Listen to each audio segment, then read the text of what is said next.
Konačno, rudnik od Bučimja dobi dozvolата за експлоатација на руда од Боров дол.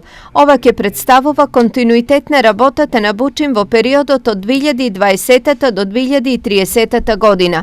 Добиената дозвола за експлоатација на бакар ќе значи и останување на сите вработени на своите работни места. Тамо се утврдени рудни резерви околу 40 милиона тона, што е доволно за десетина години работа во Бучим. Ова дозвола е многу значајна и за Бучим и за Боров дол, бидејќи на тој начин ќе се овозможи понатамошен живот на рудникот Бучим, каде рудните резерви завршуваат во следната година, значи не цела 19-та година. По добивање на долгоочекуваната дозвола предстојат активности за комплетно финансирање во овој рудник. Инвестицијата е проценета на 53 милиони евра која треба да се финансира етапно.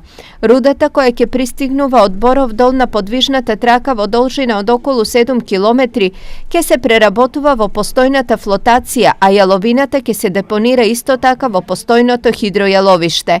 Новото рудно тело Боров дол се простира на територијата на општините Конче, Штип и Сосема Малдел на Радовиш. Со стартот на експлоатацијата, овие општини ќе добиваат и надомест од концесијата која ќе ја плаќа рудникот Бучим на државата.